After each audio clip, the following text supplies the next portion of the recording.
The snow is fading away as I leave the high altitudes of the northern lands, the cold and frost falling off me and the very few trees left in the forest that I walk through.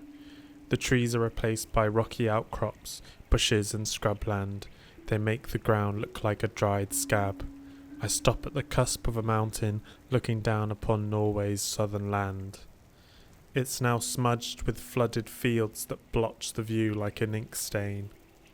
The journey in front of me is a day at least to the first sign of civilization.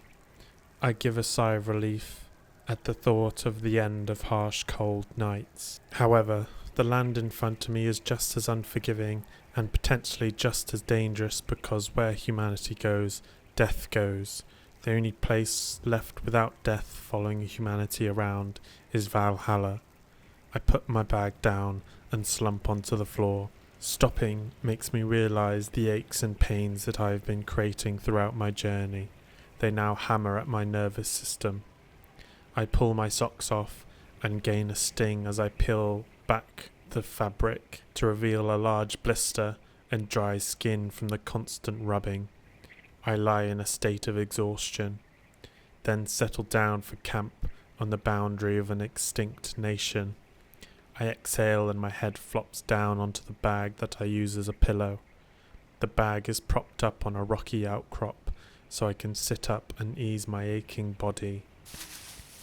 Just as I'm about to drift off though, my ears prick up at the sound of a rustling behind me. I shimmy around trying to see something or a potential danger. I grasp hold of my gun.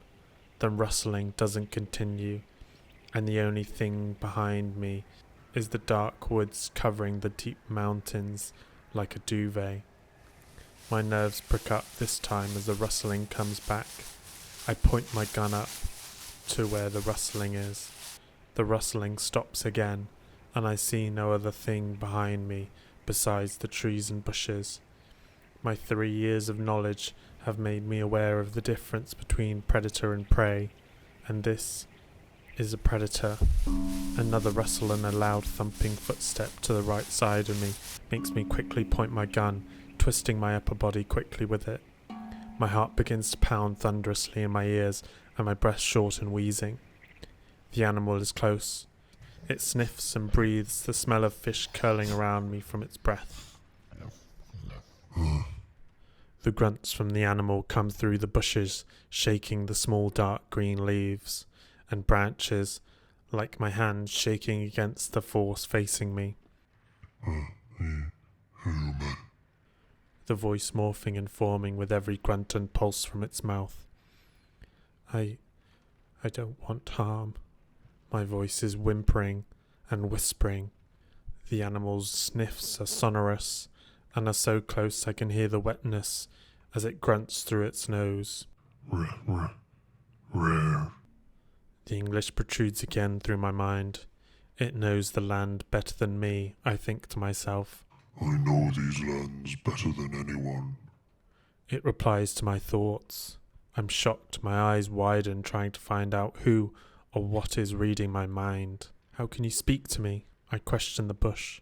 The bush is the most silent it has been since I slumped down on the ground. The wind pushes through the silence. Animals are more intelligent than humans think. It grunts again through the wind that rustles the leaves. How can you speak to me? It questions me. My voice breathless like I've been running a marathon. Valhalla, I say, not thinking about if the animal knows what that is. I've heard of Valhalla. Soldiers go there, correct? The voice is bassy, but warming slowly up like a fire gaining energy. This is a man-made virtual world. The thinking vibrates through my bones and mind. I can feel the animal's breath, warming like its voice, the fishy aroma catching my nose again. My family were pushed from their homeland to make way for new settlements. It gruffles. The settlement is now abandoned. The animal lets out an exhausted sigh. Humans don't sustain what they already have, so they make new things that replace life already there. The wind carries those words out from my brain to the pop-marked land bruised by humanity. Maybe humanity should live virtually if they cannot sustain life in the real world. I can't go back, I say, defiant yet with an underbelly of regret and sadness. Why not? The bear asks. I'm not compatible. I could die if I went back in there. Why are you sad at that? I pause to take in why I'm sad. I hated the thought of going there, leaving the real world to join the fake, giving up on Earth. However, the answer to his question is there in black and white, and I just don't want to face it. I give an exhaustive exhale and say the answer. My mum is in there. I begin to look down at the rock that holds me upright. I'm sorry to hear that, young one. He says, his voice muffling a little by the end of the sentence. Yeah, well, that's two beings or living things who have had their world destroyed by humans. You know what I did when the humans destroyed our habitat? I went back there. I roared and I chased everyone out where we used to live. Except for a little child. They stood there terrified. He pauses, not wanting to continue to relive this memory. Their big round eyes staring into my soul, into my big beastly snarl. I felt incredibly weak, worthless, a monster and... He hesitates, the words getting stuck in his throat. Believe it or not, I don't want to be a monster. My kids do not want to have a monster protecting them. They need a father, wherever they may be. He lets those words hum through the rocks and the cracks and the nooks and the crannies, all along the ridge that I sit on, and I listen to his wise words. Your mother needs a daughter wherever she may be.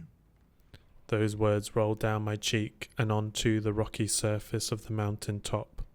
The animal does not move like a wall against the open, not allowing anything to see me wipe away my tears. I'm not a daughter. He replies with a grumbling harumph, almost like he's regaining his composure. You are most definitely a daughter. You have survived in the north. You have lived by yourself. I would be incredibly proud of my daughter if they could do the same. I chuckle through my tears, and a slight smile falls on my dried, cracked lips. The smile lasts for a second though, as my mind diverts back to the task at hand and the future for me in this world. Do not give up, young one. He continues. You have an important path ahead of you. I can sense it like a salmon jumping out of water. Where? I say, where should I go? I ask, not really looking for a direct answer, but some form of wisdom. He gives out a low, vibrating before carrying on. Find those who wish to not live or cannot live in the new virtual settlement. Gain a life, a family. There are plenty more people out there. He says.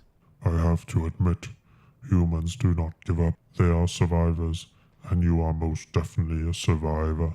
My eyes widen at this remark, the boundary between the wild north and the human south feeling more than just a journey now.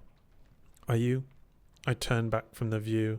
I've almost forgotten about the animal that lies behind the bushes. Are you really a bear?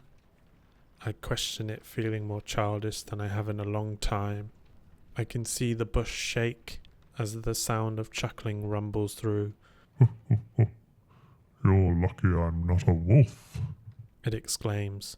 Then the mass that hides slowly turns and thuds away from the bush that I once quivered at. Now I look at what lies behind in curiosity. The sound of the thumping ceases, and it leaves the bush to lie in relief. I look into the forest for a while, in disbelief and in thought, the bear giving a spark that I had lost 3 years ago. A purpose. I begin to stir back into reality by the wind that gusts over my neck. My hair trembles and stands on the end at the cold temperature. The heat that was stored inside me from the trek now extinct. I begin to feel the chill of the evening cool. I curl up cowering behind my backpack and find my way to slumber. the trees covering me one end and my backpack covering me on the other from the breeze. I felt protected in the night, the wolves and foxes leaving the part of the forest alone, probably not because of me. Standing up slowly, feeling the aches and pains that left me for the evening, they come back. My feet stab and creak as I move around on the rock. Then the pains begin to subside again as I put my socks and shoes back on. I then hobble to the edge and begin marking down on an old crumpled up notebook that I carried all the way through my journey where the settlements are, and venture forth to find the other rejected.